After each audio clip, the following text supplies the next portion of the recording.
কৃতজ্ঞতা তাদের প্রতি যারা আমাকে বিশ্বাস করেছেন, আল্লাহর ঘরে মেহমান হিসেবে কবুল করিয়েছেন। জি, আপনাদের অর্থ দ্বারাই আমি আল্লাহর ঘরের মেহমান হতে পেরেছি। কৃতজ্ঞতা আপনাদের প্রতি। চলুন শুরু করি সেইখান থেকেই যেখান থেকে আপনি আছেন, আপনার অবস্থান আছে।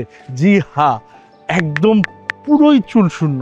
27 তারিখ মে মাসের ঈদ ছিল সৌদিতে, যেখানে পুরো মাথা আমি ছেঁচে ফেলেছি।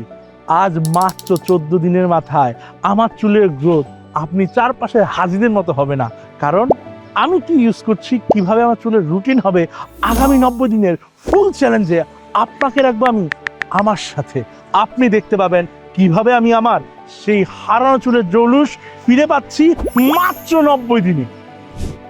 আমি রাতে ঘুমানোর আগে হেয়ারেন্সের মেডিকেটেড হেয়ার টনিকটা দিই এবং সকালে ঘুম থেকে উঠে সালফেট ফ্রি মেডিকেটেড শ্যাম্পু দিয়ে ওয়াশ করে ফেলি, যেটা হেয়ারেন্সের। এটা করার কারণটা হচ্ছে আমার চুল কিন্তু সম্পূর্ণ আমি ছেঁচে ফেলেছিলাম, তাই চুলকে নতুন করে এবং দ্রুত গতিতে গজাতে হেয়ারেন্সের এই হেয়ার টনিকটা ব্যবহার করছি। এবং স্ক্যাল্প পরিষ্কার রাখার জন্য, স্ক্যাল্প পরিষ্কার রাখাটা অত্যন্ত জরুরি। কারণ কি? কারণ হচ্ছে অক্সিজেন, ভিটামিন, মিনারেলস চুলের গোড়া পর্যন্ত যদি যেতে হয় তাহলে আপনার স্ক্যাল্প পরিষ্কার থাকতে হবে। তাই আমি ইউজ করতাম মেডিকেটেড সালফেট ফ্রি শ্যাম্পু। তাহলে চলুন শুরু করি 90 দিনের সেই চ্যালেঞ্জটি। দেখা যাক 90 দিনে আমার হেয়ার গ্রোথ কতটুকু যায়। সঙ্গেই থাকুন আমাদের।